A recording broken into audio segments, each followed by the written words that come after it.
in brightest day, in blackest night. No evil shall escape my sight. that those who worship evil's might Beware my power. Green Lantern's light.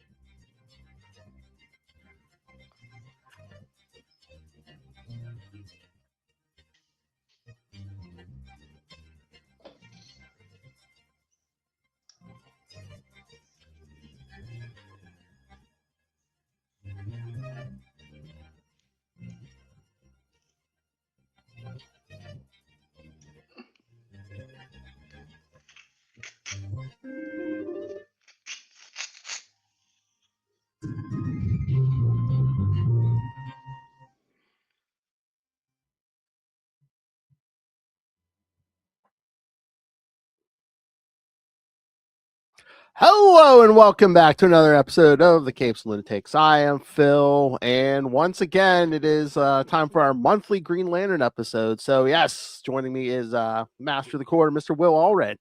Hey everyone. And if you watching this on YouTube and you saw the graphic that started this off, yes, mastermind behind Crossover Division. Thanks. I don't know about Mastermind, but yeah. Well, the brains behind it, aren't you? More like the annoyance behind it. Hey, artist, get this done, please. Hey, letterer, get this done, please. I'm sure they're all very annoyed with me. Somebody's got to do it. How you doing, man? All right. Yeah, a few weeks ago, I'm not done yet, but I started slowly reading through DP7 by Mark Grunwald. I think I've read like the first like 20 issues or so. Yeah, no. Nice. How I remember reading the first 3 or 4 back when they came out. Yes, I'm that old. But I most of the new universe just went by the wayside, after the first several issues, just because it was not exactly, wasn't exactly what a lot of people I think were looking for, ultimately. Yeah. But one of the things I remember, because I love the early, Valiant. So the early Valiant universe stuff, Magnus Robot Fighter, Solar Man of the Atom, Harbinger, Shadow Man, when those were coming out. But there's a lot of I kind of feel like the new universe is almost like a beta version of that, original Valiant universe. If you kind of look at, Starbrand being more akin to Solar, and you had DP7, which is kind of like Harbinger, but I've been meaning to go back and read through those. Plus, it crossed over with some book that we kind of like too. So yes, that's why I can't wait till when I get done with DP7 to go back and read those Quasar issues, because I'm sure they'll hit different now. Yeah. But no, it's nice, but it's kind of weird to read like Mark Grunwald issues, but like again, they were written before Quasar, so that's how old they are. So yeah, exactly. But he was doing Captain America at the time, right? True. I think so. Yeah. Mm-hmm. Yeah, that's something that I've been meaning to do too. I think there's actually an omnibus or 2 out of Grunwald's run on Captain America that I think I want to just kind of dive in, because I've read chunks here and chunks there, and I've not read Cap Wolf, but I've read a lot of it, right? And it would be kind of nice to go back and I think read it all at once, because I think it is kind of nice reading it all in order. Yeah, exactly. Just kind of, and that's what we were doing with Green Lantern was, reading it in order, so we got a lot of what was going on, that we wouldn't necessarily get at this point, because we're reading it 10 years later or 15 years later or 20 years later. Will, anytime you're ready, we can either start a show. We can either, instead of this for a while, we could do all Mark Grunwald Captain America, or just all Mark Grunwald. That's he did the Grunwald zone. Come on. Yeah, we did a lot of what he wrote, because we would in the Quantum Zone we did Project Pegasus, Yes. long time ago. Did all his Quasar. Did all of his Quasar, of course. And one of the things that I think we have talked about, Blackest Night being probably the greatest company-wide crossover ever executed, right? It was done so well. But Operation Galactic Storm, I think, was also really, really well done, and that grew out of Quasar, right? Grunwald's, wanted to do something with Quasar, and it became not a company-wide crossover, but kind of a family-wide crossover. So you forget the majesty that was Secret Wars 2. It is blotted out by Star Blast.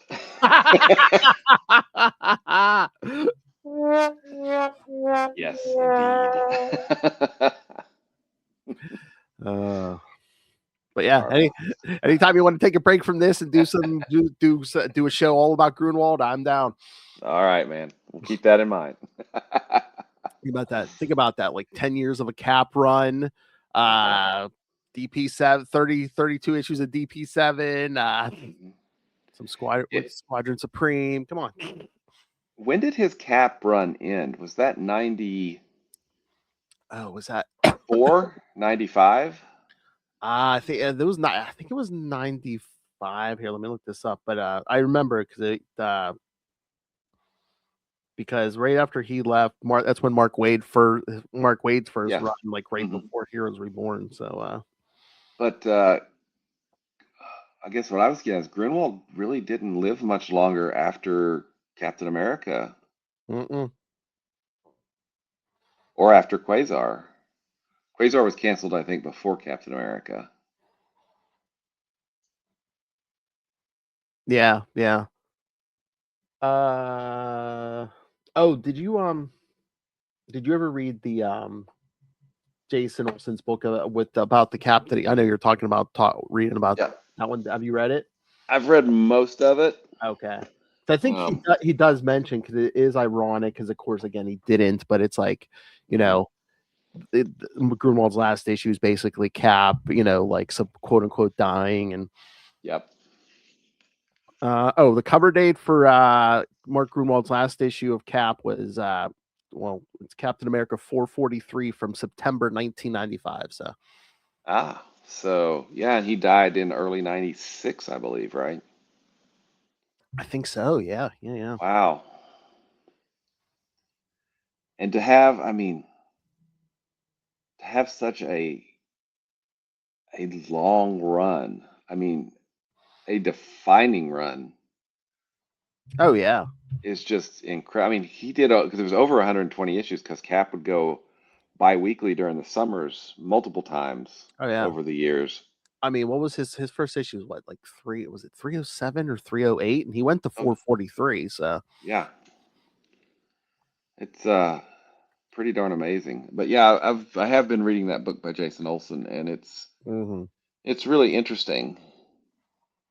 And then as good as Wade is, I don't think his was a really kind of defining run on Captain America, but it's sandwiched kind of between the Grunwald run and the Brubaker run, right? Yeah, and again, Mark Waid kind of gets handicapped because he got the book for maybe a year, and then Heroes Reborn hits.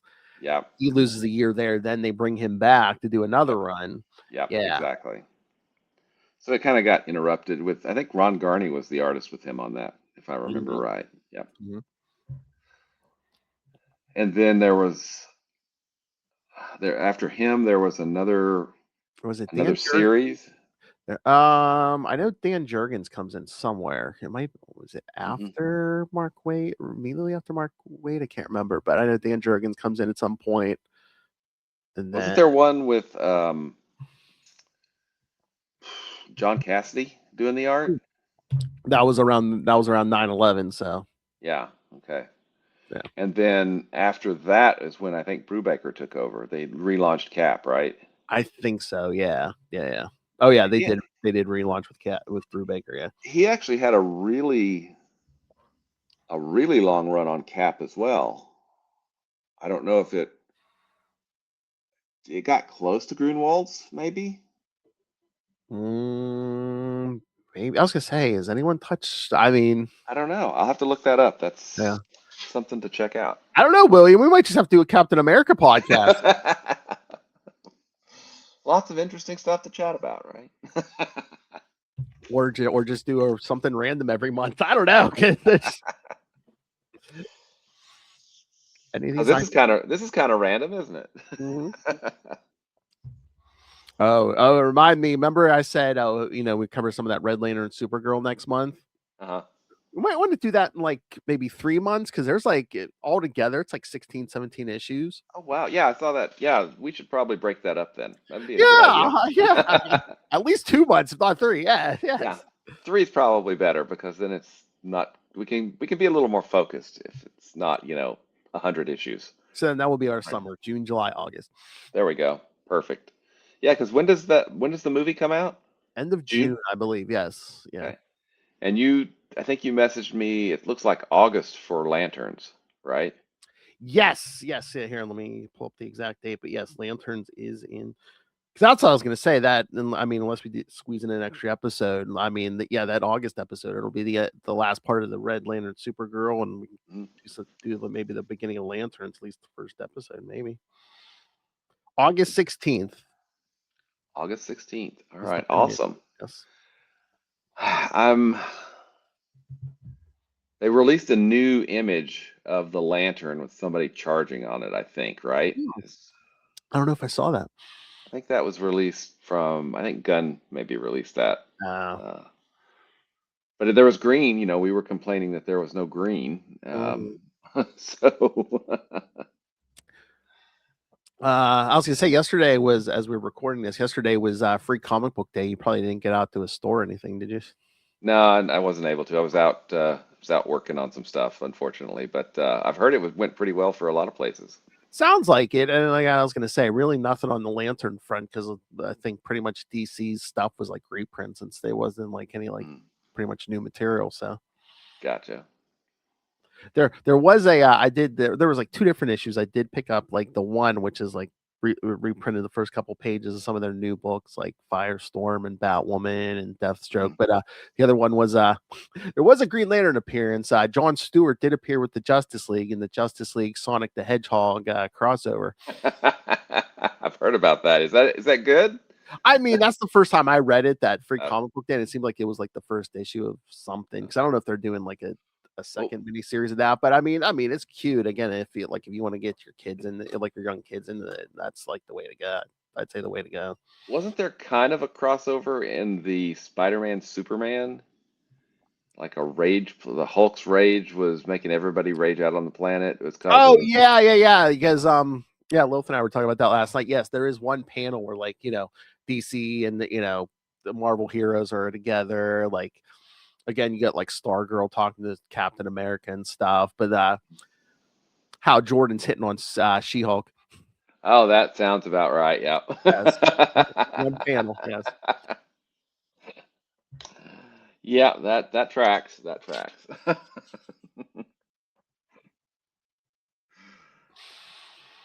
Well, what have you been thinking of the Kyle headed main book now?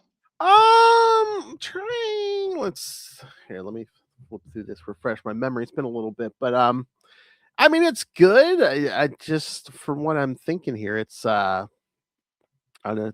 Well, again, a lot of modern comics, it seems slow to you. A little bit, yeah. So that's the new issue 34. I didn't get it, but I love that white cover there. That second one. Yeah. Well, as much as he's had some really bad costumes, this is a kind of a more modern, streamlined version of his original, and I Yes. think this one really, really works. I really like this one. I think we talked about that last time a little bit. It's definitely not as bad as the dog collar, like you were. Yes. Yeah. If Jim Lee cannot make a costume look good, then it is pretty much kind of beyond saving, right? Yes.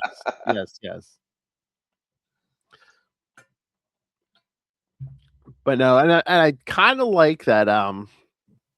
I don't know. Jeremy Adams is kind of using Wally West as like a supporting character.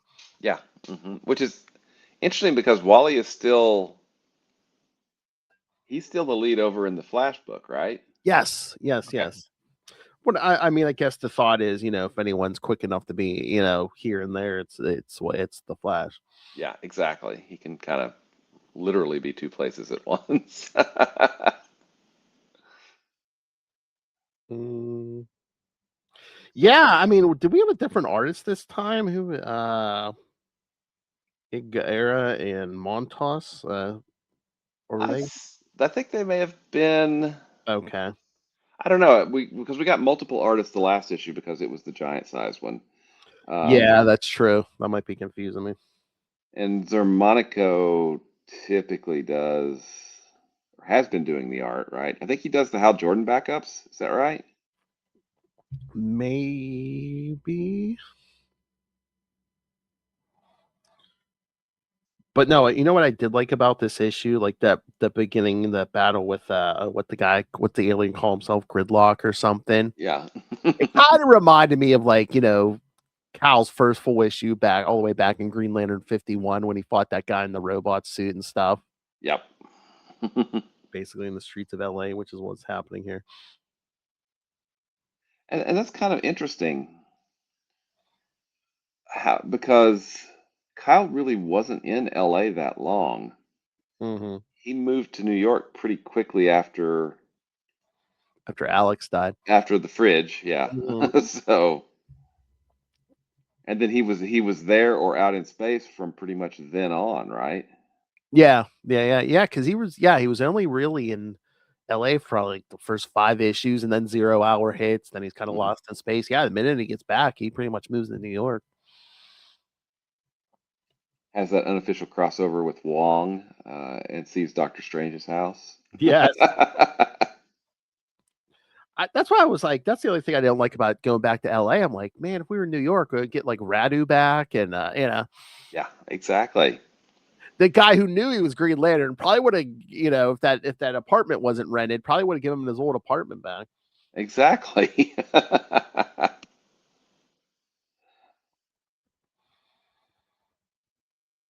It's Mm. cool that they did his lantern symbol for one of the covers as well.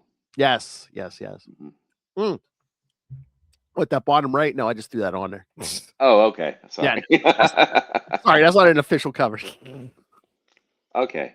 You fooled me. I do like that one in the top right also because it is like a good like one of the clearer images we've gotten of the new suit. Yep. Yep, I agree. I think the second one is that David Aja doing that one? I think so. Yeah. But yeah, those two, those two, the second and the third one there in the top row. Mhm. Yeah, those are my favorites. Yep. Absolutely. It seemed like this issue. I mean, in 600 we did get a lot more Kyle. I think did we get a lot more? We got more Hal this issue, right? I think so because I think it was more than just it was close to half of the issue, I think, right? And I expected it more to be like an 8-page backup or something like Yeah, that. But because it's like we got that battle with the alien in the beginning, and then Hal and what's her name? She gets a Jaina, yeah, she gets like Wonder Twins. oh no with Kyle Oh, with Kyle, Odyssey. Odyssey, yeah, Mhm. where basically what is that, a producer or something like wants to put Yeah, her in the movie. yeah, exactly. Because it always happens like that, right? Exactly, that's what Kyle was saying. Yeah, but yeah, no, a lot of it was Hal and Jada, yeah, hmm and the Guardian base that the Guardian saying don't do that, don't do that. What that is exactly the wrong thing to say. I mean, duh. Even I know that. That's what I was gonna say. How smart are the Guardians of the Universe? How many times do you have to tell Hal Jordan no when And he does exactly the opposite. before it sinks in? Yeah, this guy doesn't listen when you tell him no. Exactly. At all. But I mean, we did get. I thought it was interesting that we did get the Guardians behaving more like their colors, right? Yeah. which is kind of interesting. And it's not really, I don't think, something any of the Guardians would have chosen. So what's going on there, right? Are I they mean, are they infected with the color that they're showing? I mean, I guess we're going to be finding out what's going on, but it was cool to see the Guardians again, and see kind of that they're out doing stuff, whatever the stuff is, we don't know at this point, but Mhm. yeah, I thought this was a pretty good issue overall. Oh yeah, I liked it. Oh, you know what? Speaking of Jeremy Adams, who writes this book, I didn't see it at Free Comic Book Day, but Lilith was telling me because they had an issue. Because guess what? Guess what? Jeremy Adams is writing. Oh God, I got to see what company it is, but he's writing for another company. He's writing Flash Gordon. Oh, cool. Very cool. She said it's good, so yeah, I want. I may have to give that a try. Yeah, Definitely. I'll try to look that up. Yeah, I'm trying to remember what company she said, but yes, Jeremy Adams writing Flash Gordon. I think he likes the space stuff. The space stuff. Yeah, I like the space stuff too. But he's also writing Aquaman for DC at the moment too. So Which is very not space stuff, right? yeah. Oh, Mad Cave Studios. Oh, Mad Cave. Okay, yeah. Yeah. So give a shout out to Jeremy Adams there. Like I said, Lilith said she enjoyed it, and she's not one to heap false praise on people. Yes. This is Jeremy Adams, and you're listening to the Capes and Lunatics podcast. Nice. We got friends.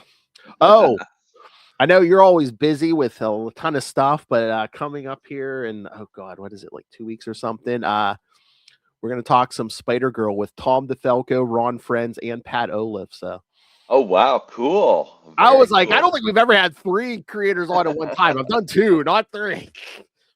Awesome. I will have to see if I can find some time to join that or at least watch. Yeah, because I mean, I've talked to Ron Friends a few times. Me and Justin talked at DeFalco once, but yeah, I never talked to Pat Olive. But Very cool. all right, you want to talk some Green Lantern Corps? Sounds good. All right. Yeah. So issue 15. What did you think? I don't know. I mean, it's good, Mhm. but I still feel like this book is trying to find its focus.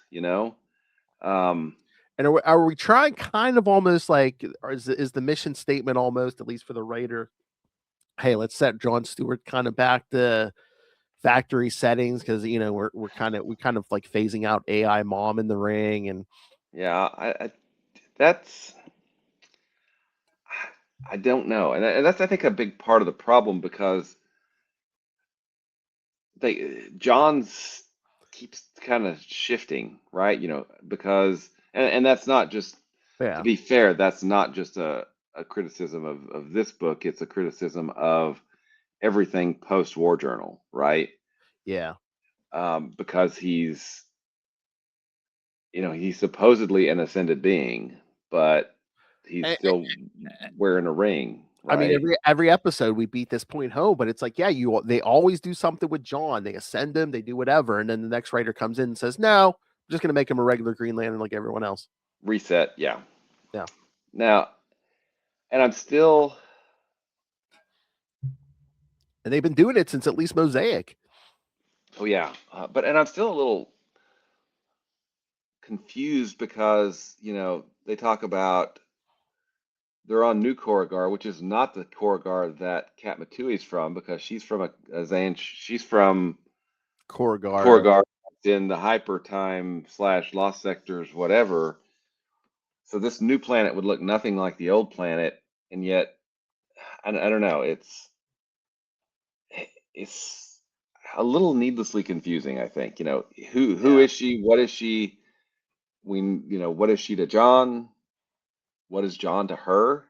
Mhm. Because obviously, she's the wife but not really the wife that he had because she was never a Green Lantern in this version of her. So I don't know. I'm kind of waiting, I think, for that to fall out and them to reach some kind of new status quo with that. But having said all of that, who did we get in the issue? Who we've been clamoring for a while now. You mean Sornik? Sornik, Yeah. exactly, which was definitely nice. Um, which recalls a lot of those alien Green Lanterns from the Green Lantern Corps series. From back around the Jeff Johns run, which was Peter Tomasi, Dave Gibbons, those guys. That Green Lantern Corps series is just pretty darn amazing. And not just because of the creators, but because of those characters. We had Sornik, we had Princess Iolande, we had Mogo is showing up, we had um, the Thanagarians. I cannot remember their names. I never can remember their names. But just a lot, a lot of alien lanterns as opposed to just focusing on all of the Earth lanterns. Mhm. So it's And very, very nice to see Sornik again. yes, I mean, I think my big issue with this, well, this issue is no, I mean, I know, after however many decades, you're gonna retread some stuff sometimes, but it's like, how many times are we gonna have to like go into John Stewart's brain and reassure him, "Oh, Xanchi wasn't your fault, Yeah, dead, exactly. dead relatives weren't your fault. Anything that happened during your time in the Marines isn't your fault." Yeah, exactly. I guess one more time, right? Yes, for an ascended being, I swear, every like 5 years, we're like, "No, no, no, John, all this repressed, mental trauma. No, no, it's fine, it's fine." Yeah. But yeah, I mean, it would be kind of nice to understand kind of what his status is because he's not a Green Lantern at this point. He is an ascended being, right? And I guess. supposedly he's unkillable, although he died going into launch to power all of the. I don't understand that still. Well, one of him did. There were two of him, remember? Yes, I know. It's not confusing at all, right? Yeah, I know. Yeah. It's a vicious cycle again. It's it's like Mhm. one of those he ascends, then you bring him back, trauma counseling, bring him back to normal. You Yeah. send them after a few years, then More trauma counseling. more trauma counseling, put him back to normal. Ah. Well, what do you think of Guy as being like a religious leader now? I mean, it's funny, it's ironic, Yeah, it's just like, yeah. but yeah, I would think that Green Lanterns wouldn't necessarily try and start worshiping him. That seems a little odd for a Green Lantern. People who are known for their stubbornness and their willpower. I don't know. Maybe some of the newer Green Lanterns, I don't know. Yeah, maybe some of the recruits. But I love, yeah, I love, maybe because of the movies. It's like, remember for a while, Guy had a normal hairstyle again. Now he's back to the bowl cut. Back to the bowl cut. Yeah. But we've got Aya, and we're getting Hmm. other characters too. So The Manhunters. yeah, more Manhunters. I mean, this issue was fine. It's just not. Again, I think it's still searching for kind of its own identity as a book. And in my mind, the identity should be that it is the Green Lantern Corps, and we get lots of different stories about lots of different Green Lanterns, right? I mean, I'm curious to see what Green Lanterns survived the slaughter of the last, year or two. You know, do we still have the ones that is Aricia still alive, even though she's dead, but she was alive? And what happened to all of those Green Lanterns that Simon could see, and then suddenly, yeah, I'm just, what the heck is going What on happened there? to Simon? What happened to Simon? Yeah, I don't know, man. Uh, I do not know. yeah, I don't know. We'll get there. We'll get there. All right. I have a question for you because Lilith and I were discussing this yesterday during when we were talking about Free Comic Book Day. Uh-huh. Okay, not anything else, not Kickstarter comics, not even stuff from other companies like the big two, Marvel and DC. Current books. Do you find them a little more of a, I don't want to say slog, but is the do you not feel the passion for like the more current stuff than you did for like the older stuff? I think so. Well, and I think it also depends too. And again, like I said, not other companies, just stick to like big two, Marvel, yeah. DC, yeah. Well, I think there's a lot to be said about that because so I was an absolute Avengers. I had followed the Avengers for a lot of years, right? Yes. And then finally, at one point, I just stopped, and we can Spend this. yeah. And I never went back, right? Now, if you look at Marvel DC titles, I don't think I'm really getting any monthly. I mean, I think I'm getting Black Cat because Adam Hughes does the covers, and I'm an Adam Hughes fanboy.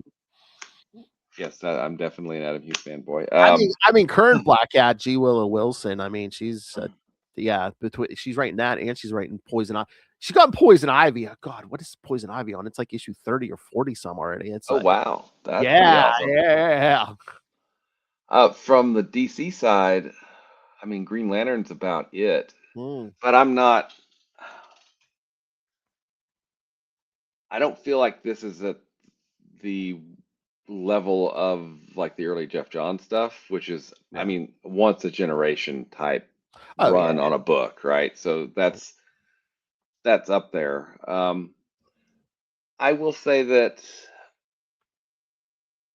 probably the Grant Morrison run, I was very, very invested in that and would just think, oh, yeah, I want this, every month. I gotta have it. But you're right, there's not a lot that I feel like the characters have grown away from me, or I've grown away from the characters, specifically around Marvel. Well, yeah, And a lot of the DC ones too. I mean, for a lot of the big two, well, sometimes it's the opposite. It seems like there is no growth. Like they're not going to let them, and again, I'm probably going to sound like an old man, but it's like these days, it's like you could like drop out of a book for 6 months or so, come back, or a year and come back and be like, oh, we're still here. Nothing has changed. Yeah. Oh. Yeah, and that may be kind of a result of that, writing for the trade. As opposed to single issue. I mean, we both know that you can write a single issue story that hits pretty hard. I mean, look at J.M. DeMatteis. That's one of my favorite issues of all time is a freaking issue of Marvel Team Up because he wrote it, right? And it stuck with me for decades because, and that's, I don't feel like that we're necessarily getting that in a lot of the month-to-month comics from the big two. Now, you look at indie comics or Kickstarter comics, there are creators doing exactly what they want to do. Yeah. Which is fun to see, right? I mean, it really is. Well, that's what we were talking about because it's like, the big two, a writer may only be there for a year. So it's like, how much investment are you going to put in that, if you're only there for a year? Plus, I've heard from writers themselves, they're not getting paid the money. Yep. And again, if you have to write 6 or 7 different titles across different companies, and again, it's like, and if you're writing, say, for Marvel or DC, and you're writing your own creator-owned comic, it's like, where are you going to put the majority of your passion? Exactly. Yep. That makes sense. I mean, we don't seem to get runs on books like we did back in the day. I mean, look at Roger Stern on Amazing Spider-Man, or Roger Stern on the Avengers, David Michelini on Spider-Man, his run on Iron Man. Hell, I mean, we talked about Mark Gruenwald, 10 years on Captain America. Peter David did like 10 or 12 years on the Hulk. On the Hulk, exactly. I mean, and that's almost unheard of today. Although Jeremy Adams has been on Green Lantern for what, close to 4 years now at this point, right? Are we closing in on 4 years? I mean, 34 issues and counting. So, Or it's 3 years. So it's been 3 years Oh. because the two Nightmare issues. oh Yeah. yeah. So 3 years exactly. So I don't know. I wonder. So in a previous job, a friend of mine, we worked together. We were talking about, right now this is a great time, and we should recognize that it's a great time because we were doing things that we'd always wanted to do Mhm. from a technology standpoint, things like that. And, recognize this as kind of a golden age because we will miss it when it's gone. And I thought that was really a wise thing to say. And I think I feel that way about the Grant Morrison Green Lantern. I feel that way about, the Stern Avengers, and these runs of books. Quasar. Yeah, Quasar, especially Quasar. I don't feel that way about a lot of the big two stuff right now. It's destined to be classic. I understand it. We're in the middle of something that's rare, and I don't feel like we're in the middle of something rare on any of the big two books now. I mean, and that's not to say anything against the current Green Lantern book. I think it's good. Yeah. Um, And, But- and a lot of the thing, and another thing for the big two, a lot of times they want like corporate synergies. So it's like, oh, what's happening in the movies or the TV shows, yeah, and that's something that's always annoyed me. So we're going to change the book to be like the thing that was based on the book. But no, that's not. You don't do that. That's a different version. Maybe watered down, maybe completely different version. And it almost feels like I don't know, are we dumbing it, or are they dumbing it down for the audience? Because remember, like when you started reading comics, you probably jumped in the middle of wherever you picked up an issue, and it's like, well, yeah, I gotta figure it out. If I'm lucky, maybe I can pick up some back issues, but it's like, yeah, I'm gonna jump in the deep end and figure it out. Or I can buy the official handbook to the Marvel Universe and memorize those suckers. But How I mean, many like times did I read story, those? like a specific story arc? Yeah, you're just Oh, like, yeah. okay. Well, wait, who's this guy, right? Well, they'll tell you, editor's note, check this issue. Do I have that issue? Wait, No. Ultron's trying to create a bride from Yeah. his creator's wife. Yeah, exactly. I mean, look at the first issue of Quasar. You have, how he got the bands, which was all new material. And then in the back, you had Grunwald saying, well, and after this, Quasar appeared. Here's Captain America, number 217. Here's the Hulk, 234. This is where he gets called his, Marvel man name is lame, so it hurts his feelings, and he changes it to Quasar. He has the list of those things, and you can go look them up and buy them, right? It's no big deal. And even issue 2, it's like, why haven't you seen this guy in a few years? Here, He's been in space. Yep, that's right. I mean, and I think that's something that a lot of the writers from the 80s and the 90s were so good at using continuity to help a story as opposed to using it as a club or a constraint, right? I can't tell the story because blah blah blah, but look at Busiek and Perez on the Avengers. No. Yeah, use continuity to help make the story, make your universe more lived in, because they've talked to each other before. It's not the first time, right? So I don't know. I just feel like that skill maybe is not as prevalent today at the big two, and I could be wrong, right? Yeah. It's the day that ends in Y. So yeah, I think Oh, that might be wrong. no, I think you're right. Like I said, I mean, back in the day, creators, even if they did a couple books at Marvel or a couple books at DC, they could focus on stuff. Now, again, some of these people aren't getting paid, so it's like they got to take all whatever work they can get, and it's Well, spread across multiple companies and even their own stuff. So it's like, and this is something that I think is much harder than it has been made to look.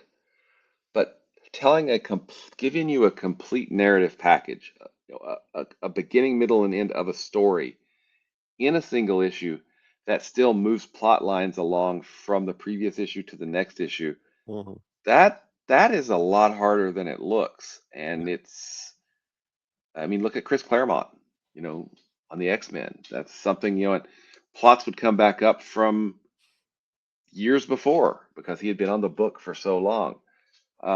Look at he wrote the Legion, and he was Paul Levitz on the mhm. Legion of Superheroes. He actually had a called the Levitz plot. It would here's the A plot, then you have the B plot and the C plot, and then the D would become the C, and it would move up. He had a whole way to plot because the Legion had so many characters, right? It's um, Or I mean, we were just talking the other day, another master we just lost recently, Jerry Conway. oh yeah, exactly. I mean, yeah, I mean these. Jerry Conway, who started writing comics when he was like 16. Yeah, I mean these guys knew that you couldn't really change the status quo too much from a month to month, but you could still tell a complete story and have that Yeah. be worth the dollars or that you were shelling out for the issue, right? Or Yeah, I think that was one of the secret ingredients. It's like, yeah, you couldn't really change the Mhm. status quo, but you could put in moments where you're like, "Oh my god, well, how did that happen?" Exactly. Yeah. I mean, having said that, though, The illusion of change, maybe. exactly. I mean, did Conway write the death of Gwen Stacy? Yes. Yes. So, I mean, that was a huge change, Oh, yeah. but it also it wasn't just done to shock. It was done for a very specific reason because of what it meant to Peter Parker, right? And Oh yeah, I mean, Spider-Man. not only the death of Gwen Stacy, but I mean, Norman Osborn was dead for like 20 some years. They didn't bring him Ex- back till the end of the Exactly. Doom Saga. Yeah. So yeah, I mean it's being able to use the continuity Hmm. and give that illusion of change as well as, telling a complete story in a single issue. Because a lot of the issues just like this is just part two and all it does is get you from part one to part three. No, there needs to be more there. And again, I think that's a really underrated and difficult skill that because most things are written for a 4-issue arc or a 6-issue arc or Hmm. 12 issues, that each individual issue doesn't necessarily stand on its own as well as it needs to. I mean, is that just a thing of modern storytelling anyway? Because even like Mm. television shows, like they're Yep. like that now. Yeah, and I mean, you used to have back in the day, get off my lawn. Back in the day, you would have 22 episodes, Yeah, 24 episodes, and you could do, there might be an overarching theme, but you could yeah, watch each individual episode and not have to worry and about not have to worry about everything it. with the whole streaming stuff. You've now got 10 episodes or 8 episodes, and if you miss an episode, that's it. It's one big story. It's being told episodic, but it's not necessarily structured so that you get a capsule Yeah. story every episode. I mean, some series do it really well though. I mean, it really kind of depends on the series and how well it's structured. Mhm. I mean, it's storytelling's hard. Take it from a man who writes comics. Not to state the obvious, but yeah, it's hard. And I don't know that a lot of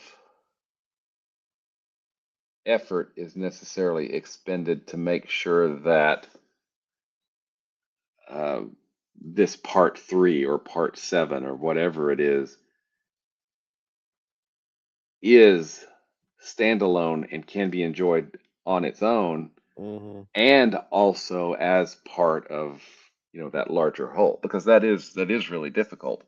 Mm-hmm. And some comics just don't do it, and some do it really well. Some shows do it, some shows don't do it, and some shows do it really well too. I mean, it really kind of depends. um, it depends on the creative team, really does. Yeah, Now get off my lawn. yeah. Well, again, I think that in modern times, it's like, oh, how are we going to keep them coming back? Or how are we going to keep them subscribed to this streaming service? Well, Yeah, that is true. And one thing and I'll be straight up, this is something I do as a Kickstarter creator, is I have variant covers, because then that lets me get more people, because hey, maybe they don't like the standard cover for whatever reason, but here's a chance for me to work with another creator and have them do a cover. And so multiple covers really are almost a necessity in Kickstarter, because of the way that the Kickstarter ecosystem is set up, right? But to see every issue coming out of Marvel and DC having a variant cover, I don't know. That doesn't seem, it seems weird to me, you know? yeah. Now, ever so often they do a blind bag too, where it's like, oh, you don't even know what cover you're getting. It's like, I mean, I hate blind boxes, blind bags. I'm just like, you know what? If I'm gonna buy something, I want to know which one I'm getting. Exactly. And you know what? I'm gonna open it up so I can frickin' read it, which is the whole point. Yeah. Pardon my French. Well, that's the other thing. A collector, I mean, the blind bag thing don't even make sense to me, because it's like, how do you know which cover you have if you don't open it? Yeah, and that's the thing. I've never been a huge fan of like the CGC grading stuff, because it encases the whole thing in a hunk of plastic, Yes, and I can see the cover in the back, but I can't read it. I'm like, exactly. I buy these to read, right? That's what they're comics. They're supposed to be read. It's not Okay, like that. It's like those collectors. That's like that yeah, collector's market. I mean, it makes sense for like my sons collect sports cards. You put that in a piece of plastic, you can see it's the still the front, same you can card. see the Yeah. back. Yeah. hmm But yeah, I mean, and I get why people want to do it, because they want to make sure that they're graded accurately and they are protected. But hey, I can buy Mylars, which are non-acidic, and I can buy acid-free boards, and I can make sure that the stuff I have is protected. But I can also open the tape up, pull it out, and read it Mhm. whenever I want, which is again the entire point. Okay, I'm going to get off my soapbox now. Hey, how about that Grant Morrison, the Green Yeah, Lantern? yeah, exactly. Um, what are your thoughts? I know we talked about this a little last week, Mm, but what are your thoughts around the way Lanterns has been promoted so far? Because I have oh. opinions.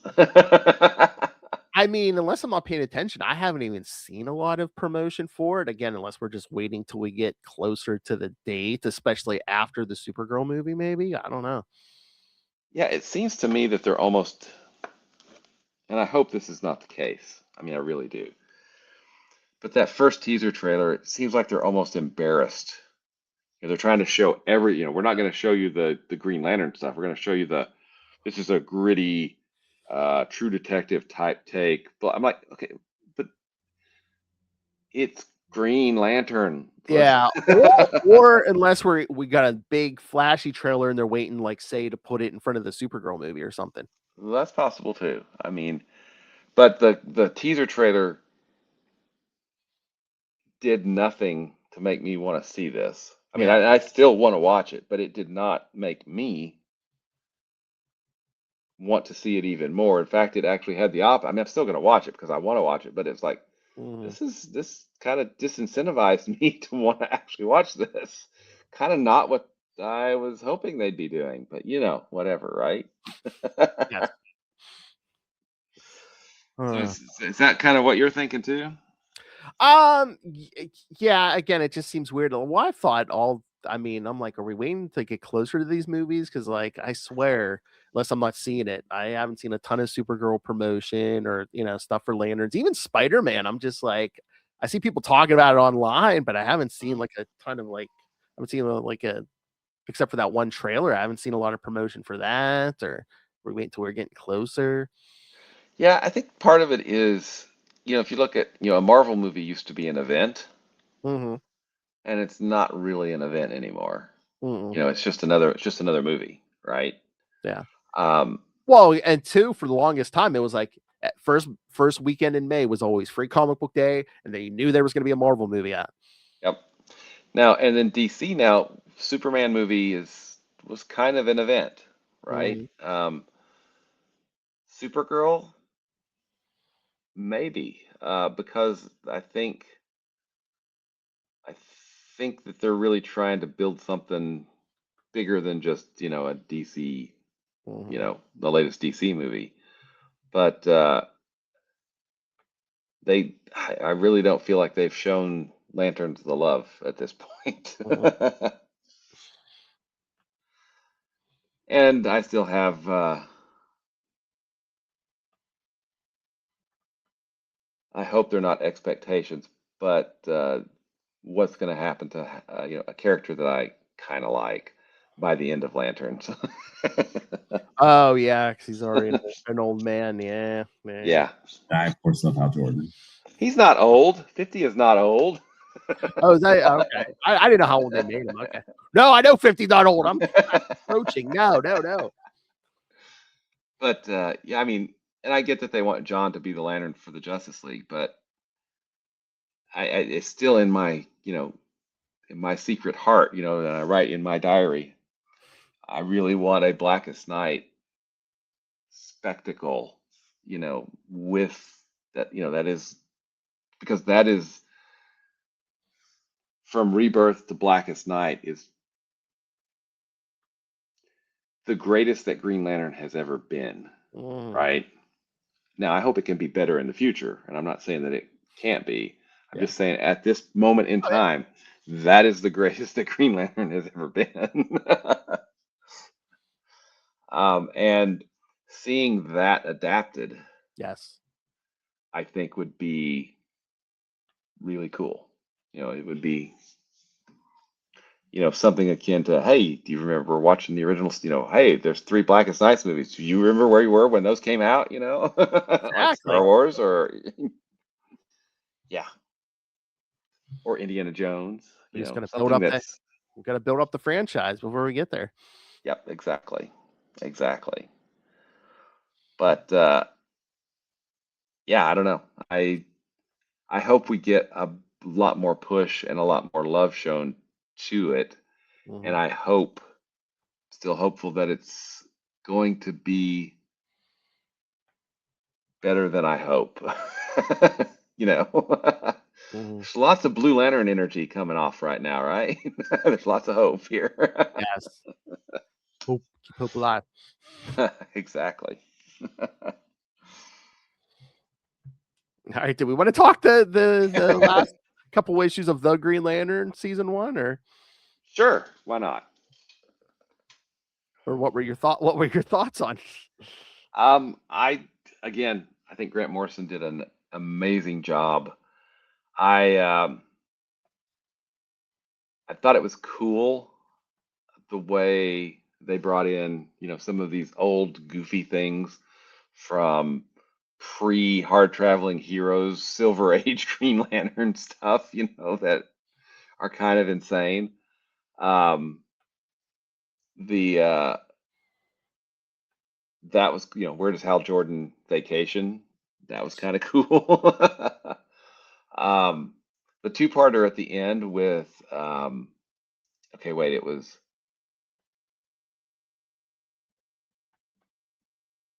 Carol Jordan and Hal Ferris. Was that Oh, maybe, yeah. maybe? I think 'cause she was from a different reality, right? Mhm. But I thought that two-parter was good, and then that also sets up the ending of the second season. And I really, really like what Morrison had to say at the end, because what what they said is essentially all you really need is love and will, and you can do anything. Mm. And I thought that was pretty darn amazing thing for, you know, a cosmic sheriff comic to say, in 2021 when it came out, right? So, yeah, I enjoyed these issues. I the art by Liam Sharp. I mean, Oh, we see him taking chances and doing weird things for the sake of the story, throughout this entire 12 issue run. And then he does it even more so during season 2. So it's a beautiful looking book. And and those alternate Green Lanterns, including Batman, my Yeah. favorite character. I love how at one point he's like, it's a constant, no matter what universe, Batman's always a dick. yes, absolutely. We get the Green Lantern from Just Imagine Stan Lee, Yes. creating Yeah. the DC universe. There's some really fun stuff in both of these issues. Well, in all 4 of them, toward the end. So, and then of course that leads into the 3-issue Green Lantern Black Star series, which is kind of the break between season 1 and season 2. Yes. But yeah, I mean I am still amazed. I mean, I've got the hardcovers up here, but I'm still amazed that there's not been an omnibus of season 1, season 2 in the Black Star series. Yeah. I'm kind of shocked. I mean, they typically are really good about collecting the Grant Morrison stuff, Yeah. the Batman stuff. So maybe it's coming. I don't know, but Maybe this summer, maybe around when the Lanterns comes out, they'll give it this reprint a lot of this stuff. yeah, maybe. So I will certainly buy one because why, Phil? Because because well, we know who you love, but Exactly. And I, of course, love Hal Jordan. There we go. all right. Anything else, William? I don't know. What did you think, man?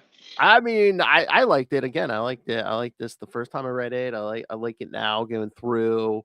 I think I enjoyed it even better reading it all at once, because sometimes you read a Grant Morrison and it's like, oh wait, was that? Wait, exactly. Is that trippy idea again? Oh, I'm like, okay, yeah. It very much rewards for subsequent readings, because you're like, And what's going on? Okay. And especially when you sit down with a bunch of issues and read them all at once. Yeah. Exactly. Keep your brain in tune with what he's throwing out, what they're throwing out. Yeah. Yeah, exactly. All right. Well, I mean, I guess we're doing Red Lantern Supergirls next month, but I was going to say, unless we just want to change pace or whatever, and just. I think we stick with that because it will lead right into Lanterns.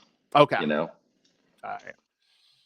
And I kind of still want to read those too. I haven't read those. All right. All right. Yes. I will I will advertise, because yes, we're gonna have to break it up, because it's a big chunk. Like I said, like 16 or 17 issues. So. Okay, cool. So we can do what, like 6, 6, and 6, or something like that. Yeah, something like that. Yeah. 6, Okay. 6, 5, something. Yeah, I'll have to get the final tally and see where we can. Because again, it goes through, I think, Supergirl and Red Lantern. So. Yeah. Exactly. And Red Lanterns doesn't really last much longer after this finishes up. I think it's like a 2 or 3 or 4 issue kind of wrap up for Red Lanterns. Yeah. It looks like the last issue of it is like Red Lantern's 34. Well, for the Supergirl stuff. So. Yeah, I can't remember how far Red Lanterns went after that. It may have made it to 40. Oh, there's an actual regular Green Lantern annual in there too. Okay. Oh, cool. I don't think I've read that one either. Oh no, it's a regular issue, Green Lantern Volume 5, number 28. Oh, okay. So 28. When was John's last run?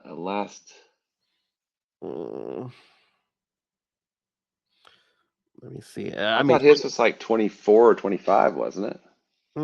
Yeah, I was gonna say it's probably not at Jeff Johns. Uh-huh. What did I say? 28. Hold on. Right on the DC app. I'll tell you who did this. So we might have covered that. I'm for trying to remember. I don't know though, because wouldn't we have went right into that Red Lantern Supergirl stuff? Oh no, I don't think we did that. Oh, nope, we did not do that one. No, we did not. Okay. That's Robert Venditti. Ah, okay. Yeah. Cool. So yeah, some more New 52 stuff we didn't get to. So all right.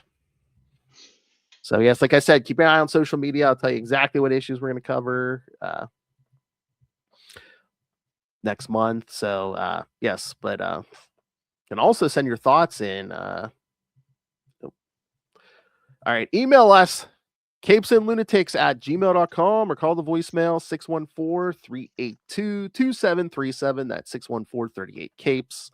And remember, you can follow us on all social media. Help support us buying merch. TeePublic in spring. Again, click that. Well, scan that QR code. We'll take you right there. Rain random money on us through the Cash App link. Will's favorite method. And again, the Capes and Lunatics Patreon. There's another QR code for you. Again, you get at least one exclusive, uncensored episode every month. You get early access to these episodes. Like you could add this episode early. And of course, when you subscribe, you get to suggest topics for discussion. So as I say, it's the only safe, legal way to tell Lilith Hellfire what to do. Shut up, Phil. All right. So go subscribe now. Go to patreon.com/capesandlunatics. All right. And of course, before we get the Will stuff, please, if you haven't, there's another QR code. Go subscribe to our YouTube channel. We are so close to 1,000 subscribers. We're like at, I think, 984 or something. We need subscribers. I think we can monetize very soon. So yes, please go subscribe to the YouTube channel. But then if you want to read some more good comics, the creator who cares, yes, Mr. Will Allred, why don't you tell these people about Crossover Division? Crossover Division is basically what if fictional worlds started crossing over into the real world. What would that look like? Well, you would need somebody to push back, and that's what Crossover Division does. So Crossover Division, we're on we're getting ready to start fulfillment on number 7, and we'll probably be launching number 8 on Kickstarter late this month, would be my guess. Maybe into June. We'll see how it goes. But you can check that out at crossoverdivision.com. And then you can also check out a book called Diary of Night, which is a previous 4-issue series that I wrote at diaryofnight.com. And you can follow me on Blue Sky at Wallred, or of course at Facebook and all the other places. So take a look. Hey, boys, you look at the party? I love the party. I'll put it in my navel. Seems like I'm getting a package every other day. Mm-hmm. I hope it's going somewhere nice. They aren't even attempting to enter our offices. Thank you, Star Blast. Yes, soon. Oh, like 2 weeks, we'll be talking to the writer who came up with that line. You're gonna have to ask him about that. This is one of our favorite quotes from Star Blast. Oh my god! Wait a minute, that's what you focused on? Yeah. Oh. Nice. I, of course, love Hal Jordan. I have to say, the easiest way is probably going to our YouTube channel. But like, I went back, I was looking for some more podcasts to listen to. I was listening to some of those Quantum Zone episodes. That's gold. We had a lot of fun with those. Yes. I mean, you, me, Matt Kona. Slow down. We need this for drops. Yep. And I'm visiting nursing homes with bad intentions. Quasar 18. Yes. Listen to that episode. Oh, I think we were even like, oh yeah, it's gonna become a drop. Oh yeah, Yep. it It totally did. did.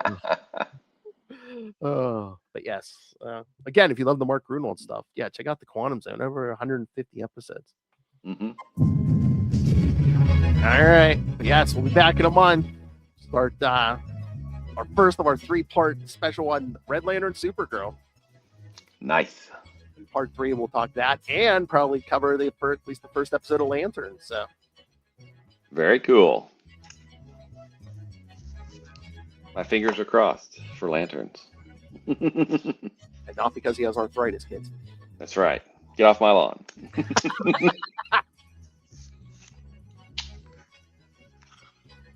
All right.